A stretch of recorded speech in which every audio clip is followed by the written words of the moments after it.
I'm Amanda Cassatt, and you're watching Endgame. Really excited to share with you my episode with Balaji Srinivasan, is an American entrepreneur and investor now living in Singapore and spending a whole bunch of time in Malaysia. He's the former CTO of Coinbase, a former general partner at Andreessen Horowitz, a prolific crypto investor, and very big on Twitter. I don't think there's an America. There's a blue America, a red America, a tech America. Most of the violence in the 20th century was not on the basis of race. In Russia, they killed the kulaks. In China, they murdered their landlords. And in America, they're going to go after the guys with keyboards. You actually tweeted a chart about values in America, where Americans say they don't value patriotism, having children, religion, community involvement, and the only thing they increasingly value is money. Both democracy and capitalism are dispute resolution mechanisms. Democracy is actually going to be between states rather than within them.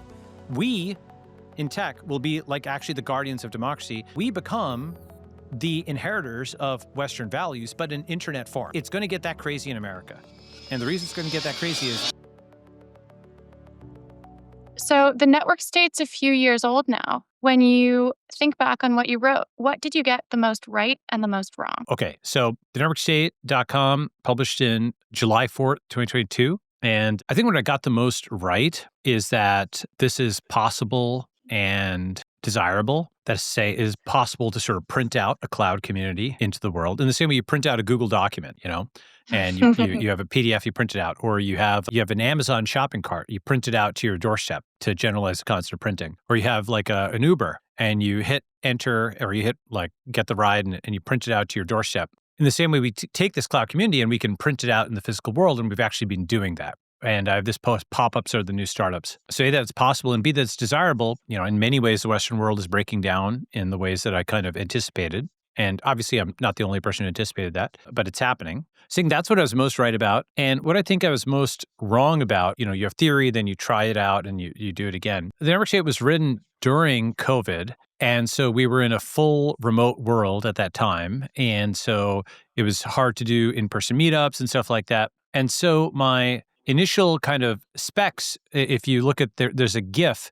If you go to the network state in one image, there's a GIF that you might put on screen. It shows a person in Japan, and then he has a community, and then there's 17 and the 172, and it immediately goes decentralized. And then there are crowdfunding nodes around the world. But the major difference in terms of what we're doing with Network School is we are first starting in one location where we can scale up to several thousand people, and then opening nodes around the world. In Johor Bahru. Yes, it's in the new Singapore-Johor Special Economic Zone, right across from Singapore. And it's in the southern part of Malaysia called Johor Bahru. And yes, exactly. So that's a place, there's a YouTube video that you can play by Nas Daily that kind of shows kind of what we're doing. And so that's very scalable because there's tens of thousands of empty apartments here. And so we can get to a significant critical mass in the first location and then spread out and prove a lot of concepts first before decentralizing. So that's one piece.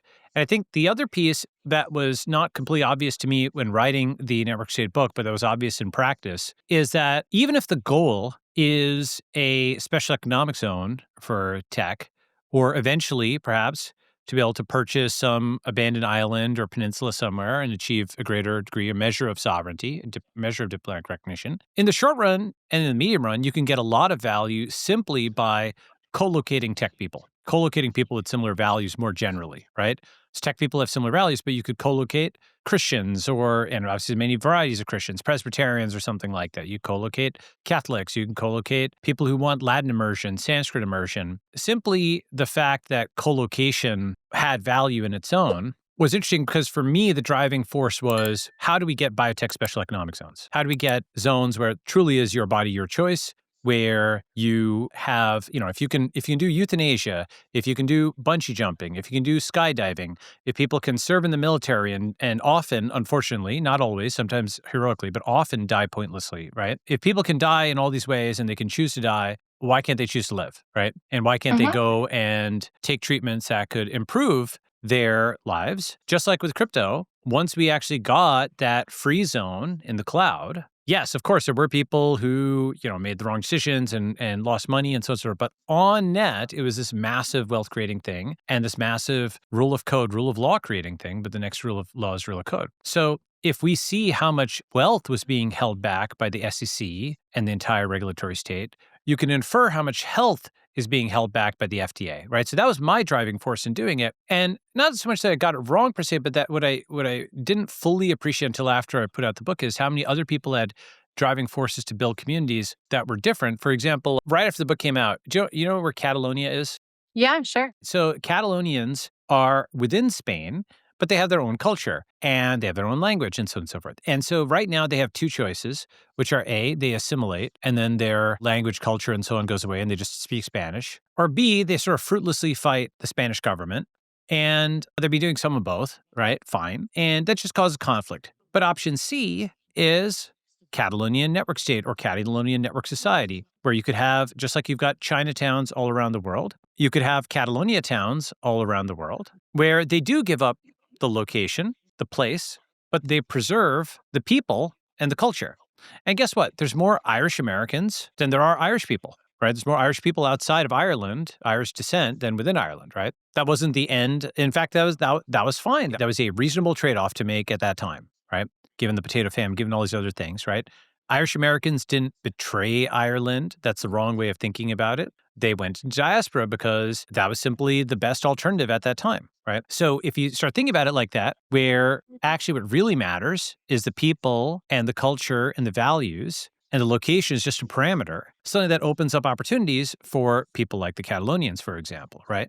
Who have a community, but they don't have a geography. And cloud communities are almost the nth version of this, where they have only a community and no geographies are the most flexible in terms of location. So so just to summarize, what I think we got right is that this was possible and desirable. And what I think I got wrong, or at least, only partially right, I think we want to do a centralized node before you decentralize, just to get all the, make everything work. It's hard to decentralize something, so make it work and scale. And then once you've got 1,000 or 2,000 person template, you can clone stamp it and it's easy. But it's like, the first Starbucks or Uber operating in San Francisco had to work first before it gets clone stamped out. And then number two is the number of different kinds of demographics and people of very, very different ideologies who can find something in network state was interesting to me. Even if tech is going to push it first, it is something which is genuinely a new agree to disagree compact, right? Where people can agree on premises like exit, on rule of code, on peace and trade between cultures, but also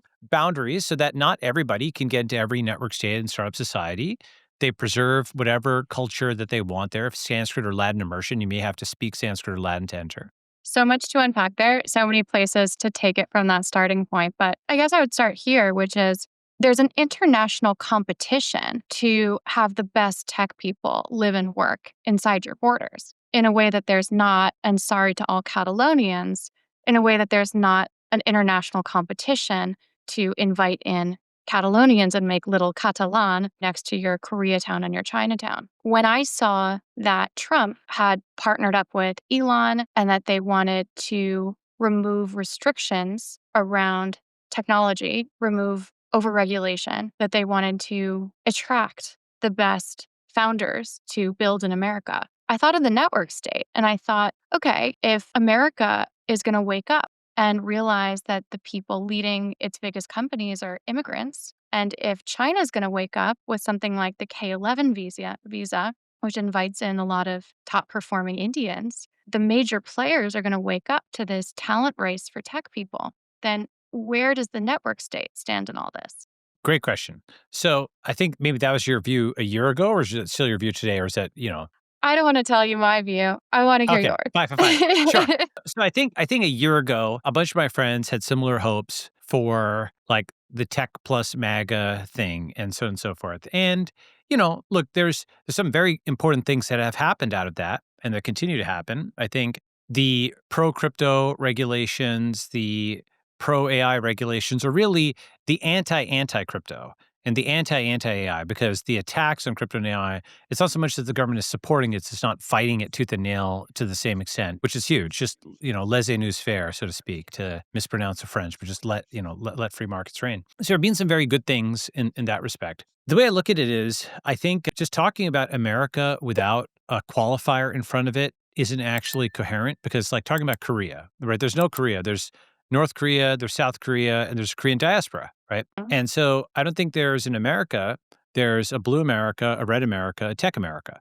And those are actually three distinct groups. And you can go further and you can fractionate. But really, I think a mental model has to be not e pluribus unum, but e unum pluribus. I know that's not actually the Latin conjugation, but, out of one many. Okay. Yeah. So e unum pluribus basically is the atom smasher, where 300 million Americans don't really have much in common beyond being maybe geographically located in North America. And there's all these different tribes and subcultures, and within the right, within the left, especially. So I don't think, quote, America is waking up. I actually think we're in something that I don't think American history is a good guide to the American future. Americans tend to know 1945, 1865, 1776, basically, right? And they don't really know the history before that period. They don't know the history of other cultures, for example, right? I'm not saying that as an insult. I'm just saying just probably a factual matter, right? So I think actually what is happening is these three different factions are going to go in different directions. Let's call them Blue America, Red America, Tech America. Blue America is going to go towards Chinese communism, and Newsom doesn't have DC, so he has Xi. That's what, he went and met with Xi in person in China, and Xi came out to San Francisco, and they cleared the streets I was for the there. leader. It was crazy. I was there, That's and it right. was the safest 2 days in the Tenderloin I've ever experienced. It was really That's right. odd, and then it got memory hold, and no one ever knew where they put Well, the vagrants because then they came back afterwards. Well, that's right. So here's the thing, though. Two observations on that. First is it shows that the blue establishment had the political power. The whole thing, all the chaos on the streets, is something where it can be solved like that, right? Why? Because there's a graph. If you go to my Twitter, you do /Balaji S homeless, you'll see a graph that shows that I'm going to just bring it up just to explain something. So this shows the Department of Homelessness budget is up and to the right with the homeless population. Okay. Now, this is going from 200 million a year to $1 billion plus in cash. Okay. This is more money than Uber makes from San Francisco. Very, very, very few tech companies make. I mean, San Francisco only has like about 800,000 people, right? Let's just say round to 1 million people. That's $1,000 per person in San Francisco. Right. Like, that's a lot of money, right? I don't think Apple makes that much per person in San Francisco. I'd be surprised if they make $1 billion in San Francisco per year. Maybe Apple does, right? And yet the homeless population is going up. And the key insight is, first, the word homeless is incorrect. This is not my original insight. There's a great video called Seattle is Dying that makes the point years ago, when this is a courageous point to make, that the actual answer, the term is mentally ill or drug addicted. Okay. Because a person who's just low on income does not sit on the street with meth or what have you. They move somewhere else. They do something else, right? There's lots of poor people in lots of developing countries that there's not the chaos that San Francisco has on its streets. So when you realize, oh, actually, this is drugs, this is mental illness, the quote homelessness budget is actually causing the homelessness, or the drug addiction budget is calling it. Like, the one way of thinking about it is, what do these agencies do? Right? Take a look. What they do, they put up billboards like this. No overdose. Change it up. Injecting drugs carries the highest risk of overdose, so try smoking or snorting instead. These are official San Francisco government. From your officials. Try smoking or snorting. Yes. This is a whole campaign that they did, right? And the thing about it is they get all of this money and it's all wasted. It's basically legal graft, okay? And crucially, it's not them embezzling $1 billion for one person. It's like $1 billion in budget here will get you like $100,000 times 10,000 people. Okay, 10,000 activists. So these nonprofits are paid to make the city worse, because the way it works is this: the more drug addicts are on the streets, the more mentally ill, the more windows they'll smash, the more people will vote to, quote, solve the homeless problem, the more their budget goes up. And the key mechanism is that they're not actually solving the homeless problem. They're taking the budget for preventing the problem and using it to exacerbate the problem. I think there's something to be said for this idea of show me the outcome and I'll show you the incentives. And here we are. But here's my question or my pushback. If you think Right. that we're bifurcating into left America, right America, and tech America, I guess I wonder if that's a good thing. It'll be a bad thing for the West, I think, unfortunately. I Well, am... does tech America just turn into a giant kind of unfun sausage fest kind of thing? Like, doesn't tech America need the other people? Like, is your claim here that tech people should exit because they have no need for non-tech people? I think it's almost the reverse, which is in the 2010s. Okay, so let me put it like this. Most of the violence in the 20th century was not on the base of race. You know what it was on the base of? What was it? Class, Mark. communism, Okay. right? Class warfare in Russia, it meant they killed the kulaks, which were like the farmers that had 2 cows, okay? In China, they murdered their landlords and they seized their land. In Cambodia, they went after the guys with glasses, killed them. And in America, they're going to go after the guys with keyboards. Well, this is Rene Girard, right? This is the idea that this is all motivated by resentment and that the Yes. sentiment And of there's a book. resentment is upstream of all this. That's right. And there's a book by Amy Chu on essentially market The Amy Chu as the Tiger Mom lady, yeah, for sure. That's right. And this actually came out years and years ago. Okay. But essentially here, so this was 20 years ago, and she essentially observed something very important. When free market democracy is pursued in the presence of a so-called market dominant minority, let me explain what that term is. A market dominant minority, that means a group that wins in the market, but doesn't win an election because they're only a small fraction of the population, right? So they win capitalism, but they can't win democracy because they don't have the numbers, right? Market dominant minority. So when you have both capitalism and democracy together in the presence of market dominant minority, the almost invariable result is backlash. Basically, there's one of 3 forms. The first is a backlash against markets targeting the market dominant minority's wealth. This was essentially what happened in the 2010s, where the internet basically disrupted Blue America. And what happened as a consequence, and I'll show you the graph of what I mean by that.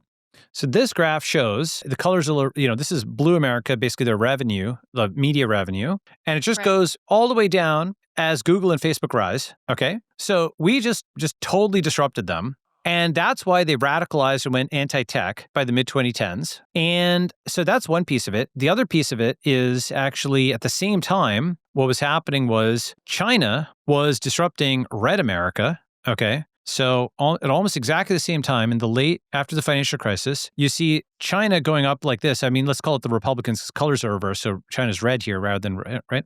But you see China flips U.S. manufacturing, which is the Republicans, right? The small towns, and so on and so forth, right around the time that the, Google flips U.S. media. Mhm. Okay. So China disrupts the Republicans and the internet disrupts the Democrats. Okay. And what's their response to this? Basically, within the U.S., to the market dominant minority of the tech people, thus arose the techlash, where Blue America said, wait a second, we're going to go after the tech guys now. And that was the 2010s, where Blue America attacked tech guys and really captured a lot of tech platforms by essentially yelling at them enough until like Amazon had to put BLM on its site and Google had to put it at the top of its thing. And, that was just the huge blue push in the mid-2010s, using all their power. Then, and that was, let's call it blue plus tech against red, because blue sort of hijacked tech and then used it against red, right? Okay. But red was sort of, not completely killed by that, and tech was sort of genetically libertarian. So the second, and I wouldn't call it a backlash against democracy, but this is kind of how Amy Chu would put it. The second wave is a backlash against democracy by forces favorable to market minority. So let's call this the techlash, okay, blue against tech. Then this is tech against blue with the reds. Okay, it's Elon plus Trump. And the third phase is over here, okay? And so roughly you can take these 3 phases as follows. The first is blue plus tech against red. The second is red plus tech against blue. And the third one is going to be very nasty, and it's blue plus red against tech. And so you think that Okay. the tech people are forced to leave by the threat of violence? Yes. And not even the threat of violence. Like they're setting self-driving cars on fire in San Francisco. They're shooting CEOs in the back in New York. They're assassinating speakers on stage, right? Charlie Kirk. And there's millions of people who are cheering this. Charlie Kirk is red, not tech, right? I know. So far, this has not been something where like tech people have been targeted, but they're going to be. Think about how much anger there is towards certainly Indians, Jews, Chinese ancestry people. Basically, there's double-digit percentages of Americans actually that also hate any group nowadays in America. Someone hates you. I want to ask a question about this hate, right? Like, I obviously can't see any reason why someone should hate someone because of their, religion or ethnicity. I think that's terrible. But do you think there's any justification at all, just steel manning, for why people are upset about technology? Like, I drive around San Francisco and I see billboards about how inefficient people are and how you should fire them and automate and how that's a thing you should do. And I look at that sign and I think, I'm not even the kind of person in a job that this sign is threatening to automate, and I feel a little insulted by this sign. I feel a little Right. hurt by it. You don't think there's any justification for people's ire abstractly, not targeting an individual, but ire at an industry that gloats about casting them aside? So here's the thing about this. This is a complex thing, and there's several things I would say about that. But the first is, it is because one can argue it's justified that it's going to become murderous. That is to say, we have antibodies to racial or to some extent religious violence. We don't have any civilizational antibodies to class violence. That's to say, people don't even, like if I give the sentence of most of violence in the 20th century was not on the basis of race, it was on the basis of blank, even educated people typically can't complete that sentence correctly. I would complete it with resentment, and there can be many types of resentment. Right, but the specific resentment was class. Let's say the communists killed 100 million people, more than the Nazis did, right? So and it happened in many different countries. And of course, communists were also, they were deporting entire ethnic groups. They had a racial component to it as well. That's true. But like class hatred of the capitalists was the defining quality of the 20th century. Like half the world was taken over by this because the disruption of the Industrial Revolution was so dramatic. Like children worked in factories. Like there were many criticisms you could make of capitalism and capitalists, like the wealth wasn't being shared, et cetera, et cetera, et cetera. And many of them you can argue were justified. But because you could argue they're justified, the reaction over such an insane extent that everybody was impoverished. They literally didn't say, okay, look, these capitalists, we need some limits on their, on what they can do with children. Like it wasn't just child labor laws. It was kill the capitalists, take their land, murder them, hang the kulaks, and so on and so forth. And without really understanding the history of communism, which again, most people don't really understand unless you live through it. The reason is there aren't movies on it. There's lots of movies on Nazism. Probably seen Schindler's List or Saving Private Ryan or something like that, right? But the only movies that have communists as bad guys, like there's Rocky IV, but it's not an ideological portrayal of Ivan Drago, right? It doesn't really show what the Soviet Union was like and so on and so forth. There are a few movies that show what communism is like. There's The Lives of Others. That's a good movie about what East Germany was like. That's a great movie. I love The Lives of Others. Wonderful. Very important movie, but it's a rare movie. I mean, there's a good thing called Article and Reason called Hollywood's Missing Movies, right? With AI, we can now make these movies, but let me find you this article. This is from more than 20 years ago, 25 years ago. It can now actually be solved, okay, with AI. But Hollywood's Missing Movies, Why American Films Have Ignored Life Under Communism, okay? It's a good article. You can go and read this 25 years ago. I think it can now be addressed with AI, and I think it's something we should address, okay? But basically, in the absence of movies on how the class hatred turned into, this guy was rumored to have a grandfather who was a merchant. Kill him, right? That's what it actually was. Just to show you again, Lenin's hanging order, right? Have you ever heard of that? Yeah. Yeah. Okay. So Lenin's hanging order against the kulaks, just to show you this. Oops. Comrades, we need to set an example, hang without fail, and do it so the public sees at least 100 notorious kulaks, the rich and the bloodsuckers, publish their names, take away all their grain, execute the hostages in accordance with yesterday's telegram. This needs to be accomplished in such a way that people for hundreds of miles around will seize, tremble, no one scream out, let's choke and strangle those blood-sucking kulaks. Telegraph us acknowledging receipt and execution of this. P.S. Use your toughest people. Okay? Okay, that's the same sentiment as the self-driving car burned in San Francisco. The reason they go and burn something in effigy, it's like a dress rehearsal for the real thing, right?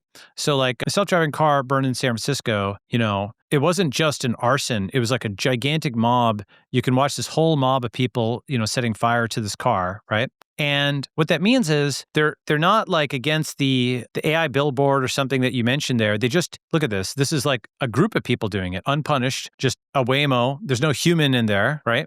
They're just anti-tech, right? Now, why are they anti-tech? There's many reasons, but the fundamental one is that the internet has risen as Western fortunes have declined. But in the East, in China, in India, in Southeast Asia, in Dubai, in Riyadh, in Eastern Europe, the internet has risen as their fortunes have ascended. So that's the fundamental thing, right? Like basically this graph, is why you're just going to be, fighting uphill if you're trying to convince Americans in 2030 that tech was good for them. And the reason you're going to be fighting uphill is this graph. Because it wasn't. It's a very complicated matter because was capitalism bad for China or for Russia or for India? Their backlash against capitalism led them to led them to the Gulag. They led them to the Laogai that led to the Cultural Revolution, the Great Leap Forward, a century of war and famine and mass murder, right? And so the issue is that, yes, it is true. The growth of India and China is correlated with tech, which is why people are pro-tech on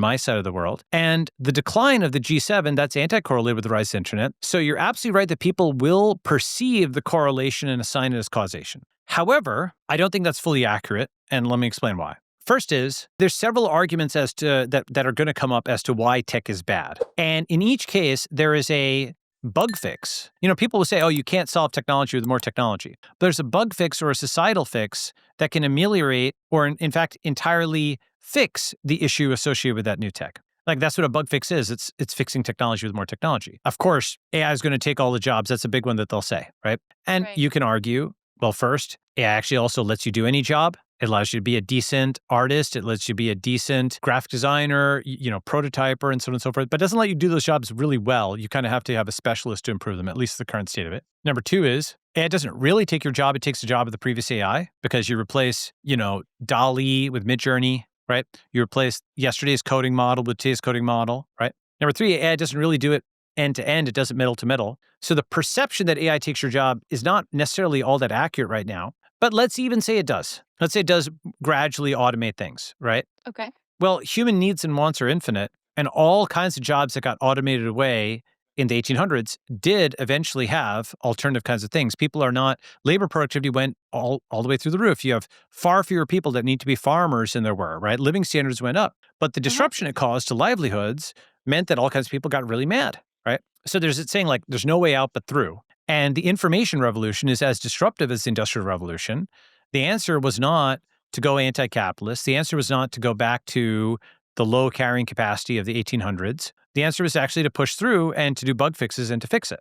Like, for example, if you don't want smog and exhaust and whatnot, the answer isn't end the internal combustion engine and the car without a replacement. It is walkable streets. It is electric vehicles, and it is a pragmatic way forward that says we want that mobility, but we want it with less downside. We can engineer away the downside, right? So the alternative to that, though, which is going to be unfortunately very popular in America, are essentially anti-tech ideologies of various kinds of Unabomber varieties, where they say, that's really, like, people will quote, like, the Unabomber unfortunately People quote achieved his... Kaczynski all the time. Kaczynski made some great points, right? Like, once Well, you have cars, it compels everyone to use cars because it changes society so that there's roads separating everything. okay, so here's my view on this. Lots of philosophies sound reasonable in the idea realm. Sure. And then you actually have to see how they manifest in practice, right?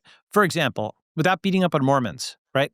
They have a bunch of beliefs I don't share. However, if you go and walk among Mormon communities, like, maybe their beliefs, some of them aren't logical. Again, nothing against Mormons, many religious beliefs are, but for a long time, they have the highest fertility rates in America, even still, they have, like, they're fairly healthy, very they don't drink, they healthy. don't smoke. Very Yeah, healthy. No caffeine, no alcohol. exactly. So, like, the way it materializes on the ground may seem like gibberish to some people in the space of words, but in the space of actions, they actually produce a good life, right? So Ted Kaczynski, it might seem like he's got some good words, and in fact, he was a genius mathematician. But what was the life he delivered was living in the woods like a drug addict, right? Sure. So you have to look at like Marx, for example, there's individual clips you can pull out to say he had a point. Do you have to agree? And the problem is that in practice, anybody who did Marxism delivered the gulag, not the workers' paradise, right? All the workers were also impoverished and immiserated and whatnot, right? So I think in practice, what anti-tech looks like is setting self-driving cars on fire. In practice, what anti-tech looks like is the Charlie Kirk assassination. In practice, what anti-tech looks like, it is not a coherent ideology. It is essentially a fusion of anti-capitalist leftism and sort of reactionary conservatism into an illogical thing where they don't say, okay, we want the technology of X date frozen and, maybe we add the telephone and a few other things. They don't have a specific thing where they're like, they don't say, okay, here's all the tech we want and here's the ones we don't. They don't have a specific wish list. They're just mad. My Right? question is this, though. Is there a way to invite those people in to become stakeholders?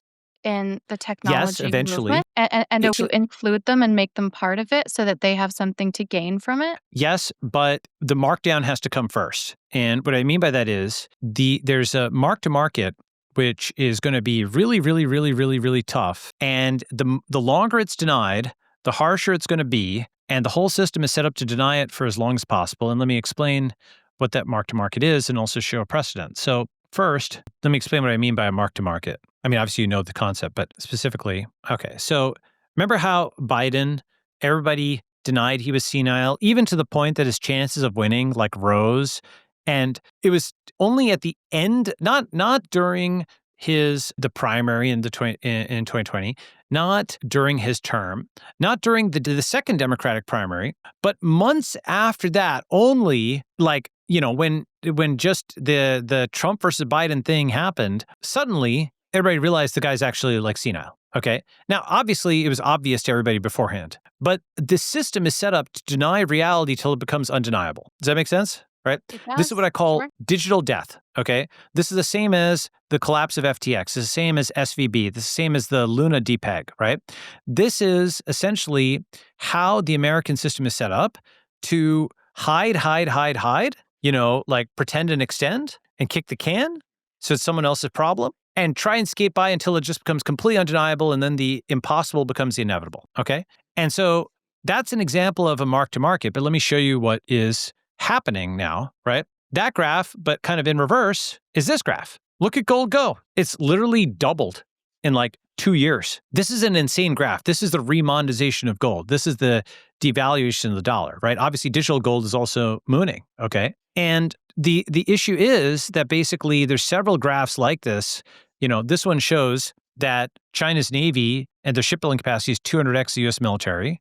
This one shows that the U.S. military, the JDAMs and Tomahawks, are actually made in China. This is a Pentagon study. Like your And they supply, make more steel than everybody else put together. correct. That's right. Which is why the Pentagon has recently thrown in the towel, withdrawn. They aren't calling it quite that. They've essentially surrendered to China in the sense of they're vacating APAC and the Asia Pacific Theater, leaving it to China and just focusing on the Western Hemisphere. But the issue is they can't afford to do that really. And why? Because, and let me zoom in here because this is a very important series of graphs. This shows that the entire Western world, the US, Germany, UK, Italy, and France, plus Japan, so basically the G7, you could add, Canada here, is in the throes of sovereign debt crisis. What that means is all of their rates have spiked at the same time. And that is it's an oversimplification, but it basically means their credit rating is bad. People don't want to lend to them without a very high rate. At the same time, China's yields are all the way to the floor. China is attracting a lot of capital. So is gold. So is Bitcoin. So people are not buying treasuries. They're buying gold. They're not buying US bonds. They're buying Chinese bonds. They're buying gold and they're buying Bitcoin. And this is another graph that's super important that shows, to explain it for a little bit, the center of economic gravity of the world for thousands of years was actually in Eurasia because that was the average of China and India, Japan and the Middle East and so on. That's why Marco Polo sought out China and Columbus, risked his life to try to get to India. That's why the Mongols and the Huns could invade Europe. There was a rough military economic balance across the Eurasian supercontinent. And then after the Industrial Revolution, everything moved out to Europe. And then after World War I and World War II, they all beat each other's brains in. And then the US and Western Europe were basically where the center of the world economy was because Japan had been nuked and China was communist and India was socialist, Russia was socialist, Eastern Europe had been blown up. And then all these post-war order institutions were set up over here. This is the era of total American predominance. The UN, the World Bank, the IMF, the post-war order, the rules-based order, all that kind of stuff is here. Marshall Plan stuff, yeah. Marshall Plan around here, exactly. And then after 1991, the world economy, once China was no longer communist and India was no longer socialist and Russia was no longer communist, Eastern Europe, Vietnam, the rise of Dubai, the rise of Riyadh, all of these things went zip like this, and the world economy has gone back to Asia much faster than it came because this was thousands of years, this was hundreds of years, and this was tens of years. Your argument is that the Industrial Revolution, the Enlightenment, like all of that stuff that happened in the West are an exception, are unusual, Yes. are a blip on the radar of history, which has always been predominantly driven by technology from Eurasia. You exactly got the point, which is peak Westernization and peak centralization is here. This is the all-time high of Western/American power and also the all-time high of global centralization. This was a time of one telephone company and two superpowers and three TV stations. This was the I Love Lucy world where everyone's like watching just the same shows and so on and so forth. The most centralized we've ever been in history and the most westernized we've ever been in history. And if you go backwards in time and you look at this graph, 2,000 years of economic history in one chart. And so this shows that actually the reason that Marco Polo sought out China and Columbus sought out India is those were gigantic economic centers. That's why they have such huge populations, because they were able to, like the Sinic and Dharmic spheres had their own logic to them.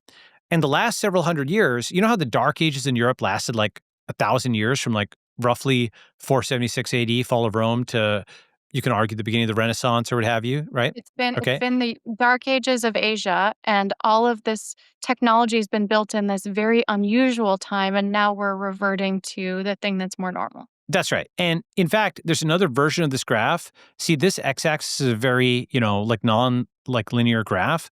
If you actually scaled it proportionally, the relative superdominance of the West is just like a relative blip in history, right? And so now China, India are kind of returning to the world stage. What that means is a giant markdown for the West. So how big a markdown are we talking? So Trump recently even explicitly recognized that it's the US and China. It's not just one country in charge. And that's a big watershed moment that I think was probably underplayed. Yes, but do you think it ends up being US and China? Or do you think it's simply China as the world superpower and the US goes the direction of France, if not South Africa? More the latter, but worse. And I think actually the future is China and the internet. So the internet is the tech American. Like, for example, if you were a Russian capitalist, no matter how much you liked Russia, the Soviet Union didn't like you, right? And so you just had to go into diaspora, okay? If you were a Jewish German, no matter how much you might have liked Germany, and there was a whole huge cultured community of Jewish people like in Germany towards the early 20th century, Germany just did not like you. The Soviets didn't like you on the basis of your class. Not didn't like you. They tried to kill you on the basis of your class. The Nazis didn't like people on the basis of the race. They not just like, they tried to kill them. And it's going to get that crazy in America. And the reason it's going to get that crazy is red Americans are going to blame China and actually also Indians probably and many other immigrant groups for the loss of their empire and their status and so on and so forth.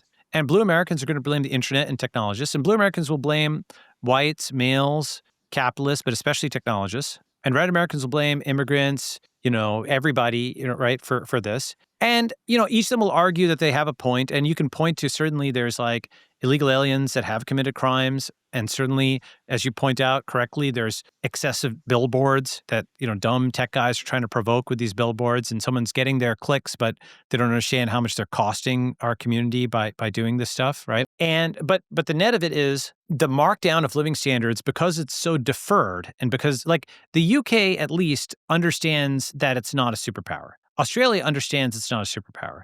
That has been a gradual, crumbly markdown over years and decades, right? But with America, they have think about everybody thinking, oh my God, we're going to win the trade war and so on and so forth. And I would post graph after chart after graph. And I'd basically say, actually, China already won the trade war. And then say, you're a China shill. And I'd say, actually, I'm a reality shill. Like the alternative is a lot of people who had China cope were like the stealth on the Chinese stealth bomber. What about when you said that all the American big banks were on the brink of collapse and then they didn't? I mean, should we take your warning here? Fair. And here's what I'd say about that. It's like the Biden thing. So their balance sheets, if you look at the unrealized losses of major banks, they just did something extend and pretend where they still have these gigantic unrealized losses. And they have statutorily people have not tried to get their cash out of the bank. And it's being papered over by all kinds of fakery and so on and so forth. But I would say two things. First, just to show you kind of this graph over here, I'll show you two things. It's not me who's saying this. 1 second. So look at this video. So just watch this video. There's been a lot of focus on CRE exposure, obviously, just in New York specifically in the first quarter. New York Community Bank was in a scary situation. So looking ahead, do you expect those fears to be realized? Do you expect to see more bank failures like we had last year? I expect that we're going to have more bank failures. I don't see rates coming down, this year. So if you keep having rates up where they are right now, a lot of those financial institutions have negative equity on a mark-to-market basis. And, once there's a run on the bank, the FDIC's got to step in and take it over.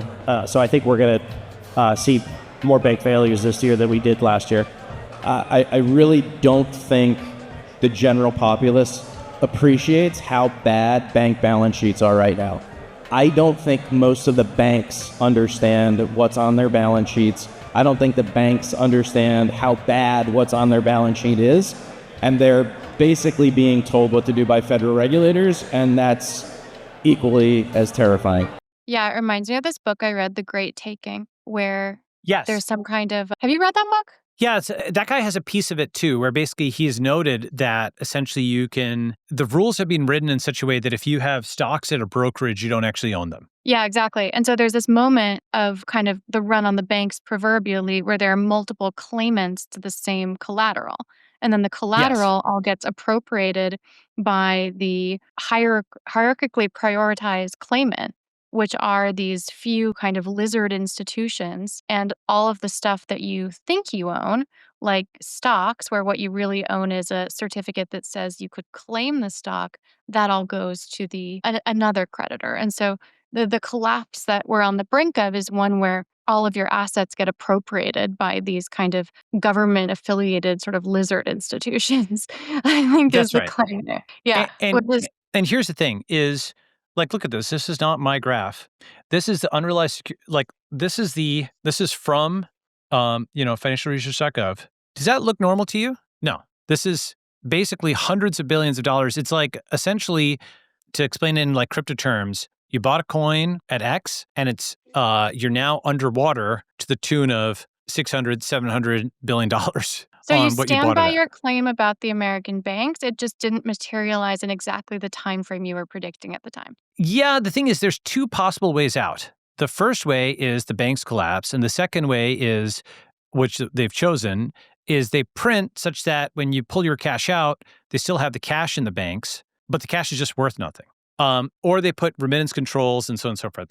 Another way of putting it is, if you think about at the time I made that call, the US dollar has, yes, it didn't drop 97% in 3 months, but it did drop 75% in less than 2 years against Bitcoin. I was going to say the dollar went from 1/30,000th of a Bitcoin to 1/120,000th of a Bitcoin in less than 2 years. So it did drop 75% against BTC. Directionally, I'll show you just a few more things just so you can calibrate, right? Here are just some crazy, crazy headlines. The UK may need an IMF bailout, right? France may need an IMF bailout. Wait a second. Aren't they the IMF? Aren't they the, quote, rich countries or whatever, right? So, I look at what I said as people yelling at the top of their lungs that Biden was senile in 2020.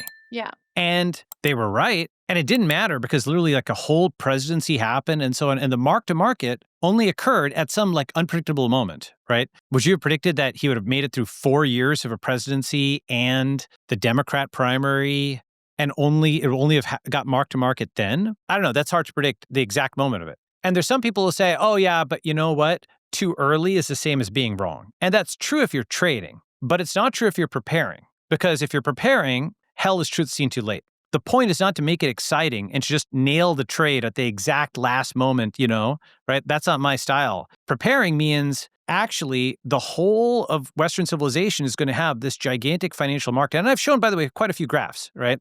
I'm a numerical person. I'm a quantitative person. Let me just describe what I've shown. I've shown simultaneous sovereign debt crisis in the G7. I've shown that people are buying Chinese bonds instead of American bonds. They're buying gold instead of US bonds. They're buying Bitcoin instead of US bonds. The last few years, by the way, have been some of the worst ever. I think the worst in history for US treasuries. If you held treasuries when Buffett told you to bet on America, you just got crushed. Okay. That was the materialization that if you bet on America in 2021 after the BLM summer, when they were saying that inflation was transitory, you got completely destroyed. All the banks that bought those bonds in 2021 were the ones that have these giant unrealized losses. Okay. We have the trade war that just got lost, but it got lost in the worst way where the administration declared trade war on the whole world. Cambodia and Uruguay and Austria all got double-digit tariffs. And unlike most policies, do you know who exactly made it so you can't have plastic straws or something? You don't know the exact person, right? But every single exporter around the world, every single importer, every single manufacturer knows that Trump and the administration hit a button to start the trade war. So you can put a return address on it, so you have someone to blame, right? So there'll be global, now that, China tying the U.S., it doesn't just stop at U.S. and China being equal. That's the flippening, Right. right? So That's you're the not betting Chinese on graph. America. You're not betting on America. You are betting on Bitcoin. I'm betting on American you are betting on values. gold. No, Got but it. I'm betting on, let me explain. I'm betting on American values, Okay. which Bitcoin and the internet and rule of code and what we're doing. Like when Rome fell, Christianity continued. Let's talk Right? about So values. Let's talk about yes. values specifically. You actually tweeted a chart about values in America where Americans say they don't value patriotism, having children, religion, community involvement. And the only thing they do say they increasingly value is money. And you and I have talked about money a lot here. We've talked about Marx a little bit and an economic view of history. What do you think that they should value? What do you value? Community. And, both democracy and capitalism are dispute resolution mechanisms. But if you don't They're have a not dispute, taxation strategies? they're meant for scaled populations that have there's a scarce resource to be allocated with a vote or with a market. Okay, fine. And they're great in many ways. But really, they have to be based on top of the bedrock of community where you can get along without an auction or an election on everything. That's like the enlightened centrist of rebuilding communities of shared values. So like in your house, you're not holding an auction every time you're opening the fridge door for who gets the milk or whatever, right? You're not holding an election for who allocates that. Those are dispute resolution mechanisms, and you need to have areas where there's not dispute. There's just consensus on it, And I think we're just going to literally need to restore from cloud, reboot from cloud. Okay, that's when a computer goes down and it's like wiped out, and the physical thing seems like it's gone to zero. Restore from cloud backup. So the American spirit, fortunately, thanks to Satoshi and thanks to the efforts of millions of people, has been backed up to the cloud, right? Because what crypto represents, what the blockchain represents, is actually egalitarian. It is unbiased with respect to race or religion. At a crypto conference, you have people from Africa, Latin America. Nobody says, "Oh, Bitcoin is racist against me," or it's bigoted against me. Everybody knows you have equality on the internet, right? A Indian and an American, a Japanese and Chinese can sign a smart contract on exactly the same terms, and the code is law, right? So deep point, that's like the egalitarian strain of the best of what, the American center left used to represent. But at the same time, of course, it's capitalist, it's innovative, it's technological, so it's the center right. And so American values have been backed up to the cloud. Like Elon talks about backing up humanity to Mars. Yeah, it's almost like those values have been open source, to use a different similar tech metaphor, and that you can, make a fork and that you can bring those values and bring some other stuff. One of the things that's happening in the US right now is, for example, Prop 50 by the Democrats in California. There's an important graph where basically, people, for as much as they talk about democracy, Democrats destroyed democracy in California. What I mean by that is elections are held, but the party always wins. Okay. And just to show you that in a graph, right? This is the chart, okay, where really California is a one-party state. Right. Okay. For more than a decade, it's been a one-party state. And this is the moment starting around here where California became completely dysfunctional because there were no Republicans to check the competition. Makes That's right. everyone have to perform at their best, and you get to be some kind of fat cat if no one's forcing you to your edge through competition. That's right. So once you realize that actually Democrats destroyed democracy, that California is not a democracy, just to show you that at that moment where essentially the California became a one-party state, the population growth that was projected to grow by 12 million, it just flatlined out, right? This was the point at which all of the looting really began in earnest, the homelessness budget and so on and so forth, this concept of vote blue no matter who, right? And then, of course, the Newsom-Xi meeting, both in China and in America, essentially the future of blue democracy is communism, in a literal sense, okay? The one-party rule. Now, as a reaction, Republicans are also building one-party red states in Florida and Texas and other places, okay? And then of course China's a one-party state. So Democrats run one-party blue states, Republicans run one-party red states. China runs a one-party state. Many other countries become one-party states of blue and red varieties, And then democracy is actually going to be between states rather than within them. We, in tech, will be like actually the guardians of democracy that is say exit is vote with your feet, with your wallet, with your ballot. So crypto, the blockchain, that becomes because we can actually hold an on-chain plebiscite where every vote counts because you can count all the votes. We can facilitate people, like if you think about Christianity and how Protestantism arose, the point was, very roughly, without meaning any offense to any Catholics, Martin Luther looked at his Bible and it's like, I don't see the Catholic Church in here. Let's go back to the original belief in Christianity, the personal relationship with God. And so the original purpose of democracy was the consent of the governed. In a one-party state, you don't really have any influence over the government. If you don't consent to the government, what are your options? Your option is to move, right? So exit is a guardian of democracy as well as the guardian of capitalism. And so we become the inheritors of Western values, but in internet form. So I put the progression as Christendom, the West, the internet, or the UK, America, the internet, like in that form. Like the UK goes common law, America is a constitution, and the internet is a smart contract, right? The UK is like 30 million people, America's like, or 30 to 50, America's like 300 million, and then the internet is billions. The UK is the rights of Englishmen, America was for a long time mostly Europeans, and the internet is everyone, right? And so that is a hopeful vision on the other side. But the key thing is, what I just said is we're backing up to the cloud, but obviously you're physical beings, you need land. So that brings us to the beginning. We need to print the cloud out onto the land, hence network startup societies. Well, I think that's a beautiful full circle for us to wrap. So thanks so much for being on. That was marvelous. Thanks, Amanda. Thank you for listening to this episode of Endgame. Please follow me on X, Amanda Cassatt, 2 S's, 2 T's. Follow the company I founded, Serotonin HQ, and listen wherever you get your podcasts, YouTube, Spotify, Apple Podcasts, the works.